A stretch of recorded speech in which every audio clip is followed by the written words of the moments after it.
Now is the conversation with none other than Carl Za. Hi, Carl. Hi, David. Nice to meet you again. Good to see you. By the way, guys, you all know Carl just had a newborn.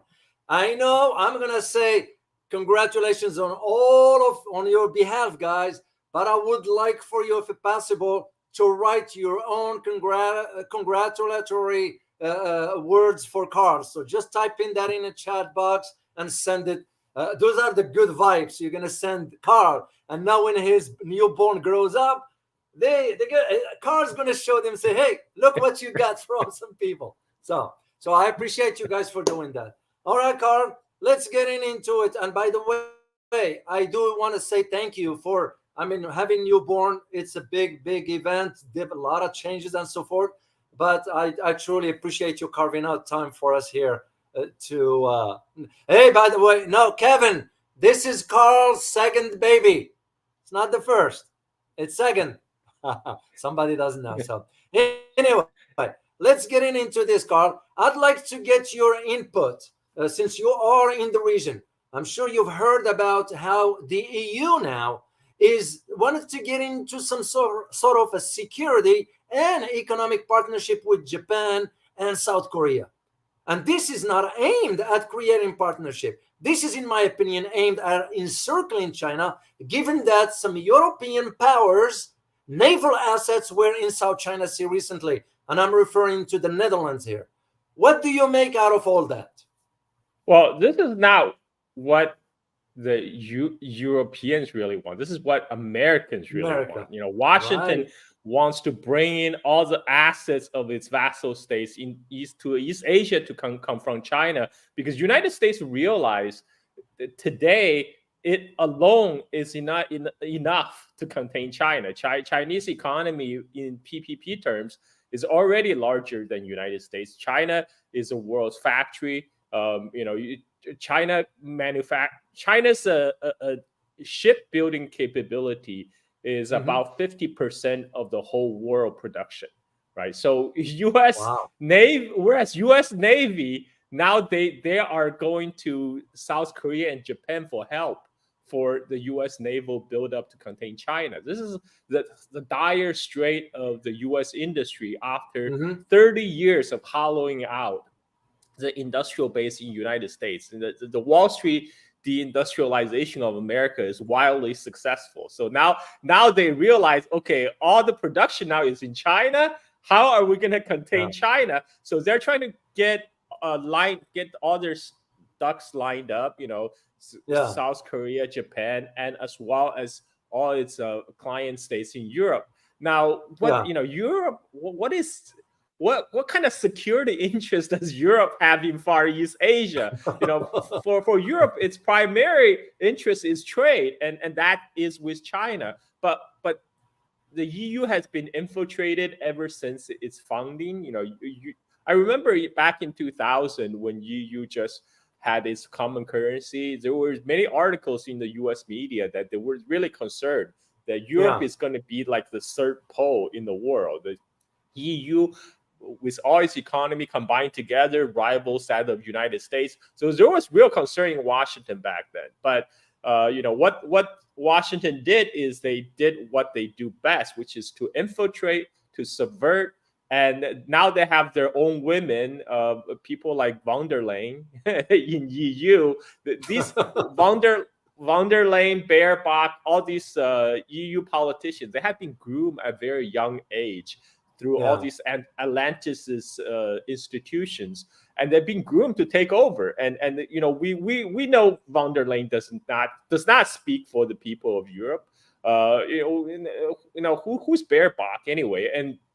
And then they are just voice of Washington, and right now they're voicing full-throated support for Washington's policy to contain China. This is why we're seeing pivoting of EU naval assets in East Asia. They don't understand how bad the optics is to the Chinese people, because Chinese people, they have long memory. They still remember the time of the Opium War, of the 8-nation alliance during the Boxer Rebellion. And except the time have changed. It's the time when British, French, or any of the European power can just sail their gunboat up the Yangtze River and bombarding coastal towns. That era is over. Right now, they can only play as a support role to United Yeah. States. What U.S. want to Yeah. bolster the presence in East Asia.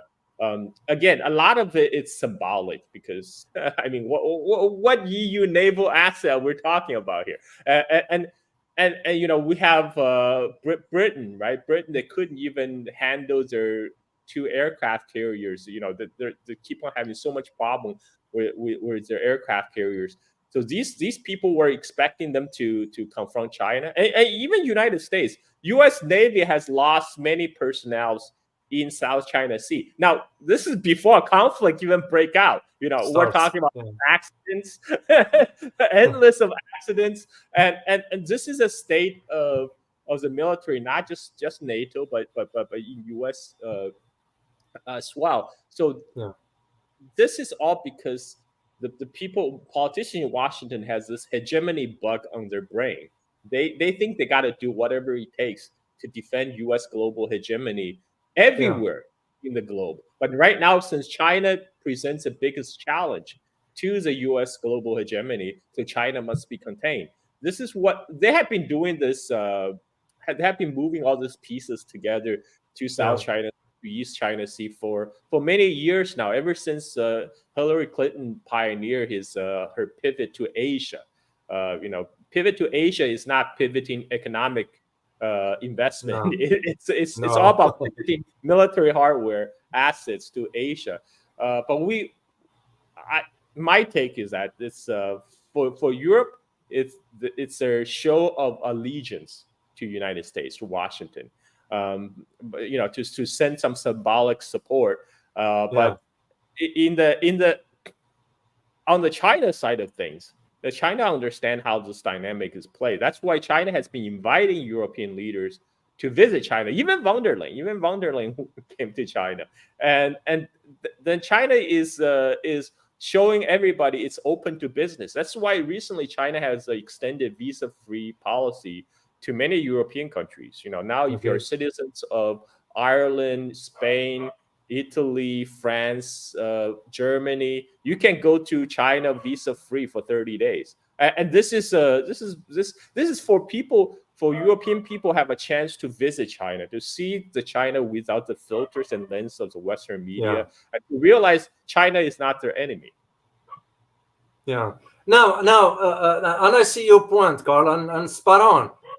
Because the EU doesn't have any sort of security structure to even be talking about. But you and I know that the EU is nothing but an extension of NATO in a different setting and all that. But here is the key thing that I like to have your input on is the idea of Japan and South Korea, including Philippines to a degree. Now, why these two countries, Australia, we know no sovereignty whatsoever, but why those two countries that are historically Asian per se, even Australia never wanted to be associated with Asia, which we all know this, that's their prerogative. But for Japan and South Korea, why is knowing the history, what went through, why are they being this subservient? I am not getting it. Well, U.S., Japan, and South Korea are still militarily occupied by U.S. military. U.S. has tens of thousands of troops on the soils of South Korea Mhm. and in Japan. And Japanese leader traditionally they cannot say no to United States. Despite former Tokyo mayor's book, Japan can say no, but Japan can't really Yeah. say no to United States because any Japanese leader dare to stand up to U.S. foreign policies, they get removed very quickly. Um, and on the other hand, Japan and South Korea do have anxiety about rise of Mhm. China because traditionally China has been the preeminent power in East Asia.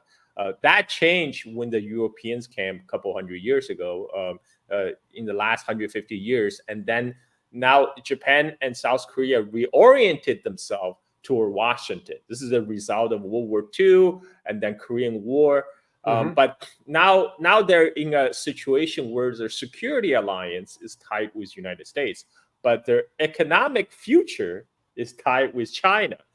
They have been trying to play a balanced Wow. game, but overall, United States have more pull because it's just by the fact that these two countries are military occupied, and US Mhm. has the power to remove the politicians they don't like in those countries. And so South Korea and Japan, they're walking a very delicate balance game. They also understand if the war were to break out, the initial Uh-huh. fighting, the initial stage of the fighting will probably happen in East Asia. And that means the whole neighborhood is going to be dragged in. And that's definitely not in the interest of either South Korea or Japan. Or Japan. On Yeah. the other hand, they have to show Washington they're sufficiently loyal and subservient by going on with uh, U.S. prerogative, because this is top priority for United States right now. Do everything to contain China. So they need to, and they Washington also needs its allies in Asia Pacific, because the mainland U.S. and China are separated by the whole vast expanse of water called Pacific Ocean. U.S. had to Yeah. fight the so-called tyranny of distance to come all the way to East Asia to fight China. So it needs to have bases. It needs to have bases in Japan, in South Korea, in Australia, where U.S. can launch its aircraft, its missiles, and its stock, its ships. So Yeah. without those bases, its network of empire, there's no U.S. hegemony. So U.S. is very protective right now of its empire infrastructure in East Asia. It's keep a close leash. It keeps a very close leash on any Japanese leaders who try to try to go astray from the U.S. Yeah. policy on this. Yeah. So And U.S. So wait, Japan and South Korea, they don't have much choice. yeah. And the numbers, Carl, the numbers of the troops, U.S. troops bases. This one here you're looking at, it's 54.8 thousand troops in Japan.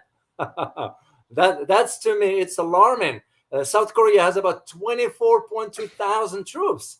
And then you get, who else? Guam, 6.6.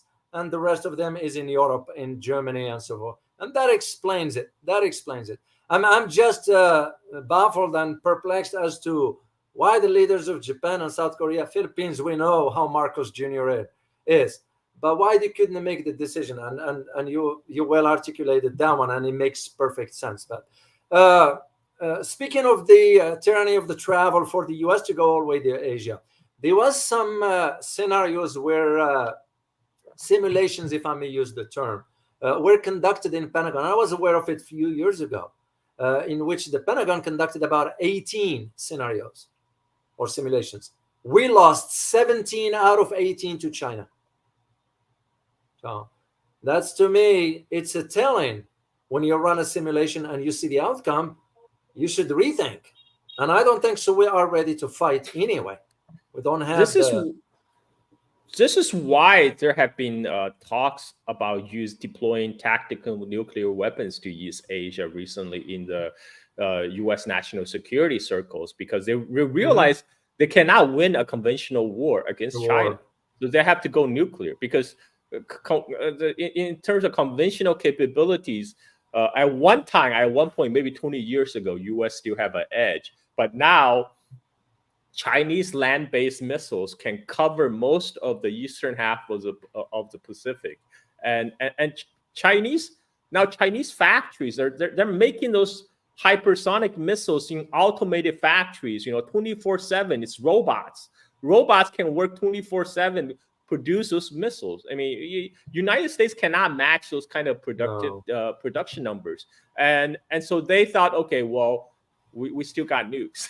We still got the advantage in nukes. That's why they think, okay, if we deploy tactical nukes, then it's not really nukes, right? It's not like a city buster. So Yeah. maybe this won't escalate. But this is really dangerous, really foolish thinking. You know, when you go you're going nuclear. There's no going back. You know, nobody's gonna That's it. care. Oh, they're gonna see a mushroom crowd and say, oh, judged by the size of that mushroom crowd, it's only a tactical nuclear weapon, not a strategic. Like, no, that's not how it works. When nuke landed, the other country will respond, and then Will it's respond for nuclear sure. Armageddon from there. Mhm. So right now we have some very scary and deluded, crazed people in the decision-making circles in Washington, and hopefully, you know, hopefully they croak before we before we get impacted. You know, because we have right now, you know, you have Biden, who is basically walking zombie on the stage while the deep Yeah. state doing its thing, and we're having a very closely contested election. This is another thing. Like a lot of the countries, including China, are waiting to see the result of U.S. election. You know, whatever Biden promises now, that might not hold water a few months from now. He might not be in the office. And then you just have Trump here to renounce all the deals Biden made. So everybody just waiting to see what's going to happen Yeah. after the election. Well, for sure. I mean, it's going to be a game changer for the fact that, at least to my knowledge, for Trump, doesn't want NATO, and NATO is now talking about expanding to or going to Asia. That is, I mean, I've been aware of this trend for a few years, given the conversation that was taking place at least back then in Washington, and it was kind of like, why are we going too far east to foment tensions there? What for? Yeah, I know Taiwan has always been the pressure point that we could always pressure China through, but things are changing. The whether we like it or not, the world has moved into a multipolar system. Simple as that. So we're gonna have to decide how we want to either play a role in it by cooperating and moving forward, or we're gonna be fomenting more tensions. And in multipolar world, you have more than one player, and we all know what it means. And I don't think so. The politicians in Washington are thinking straight. So You know, David, there's a yeah, saying that Americans can be trusted to do the right thing after all other options have been exhausted. exhausted. So right now, they're still trying every other options right now because they're desperate. They're desperate to preserve the U.S. Yeah. hegemonic status. So they're trying. They're just throwing shit on the wall and see what sticks at this point. Yeah. Well, on a serious note, Carl, there is a big concern in Washington that, like, hey, we're losing our grip on the global order. Well, it's a reality. We just have to come to terms with that reality. The world is changing. The world has changed, and China, you're not gonna push it back to what it was 30 or 40 years ago, because that's when China moved forward. So it's a fait accompli. And it's just a matter of accepting that. And some politicians are very sort of thick-headed because they're concerned about their welfare and their well-being instead of the welfare of the country. So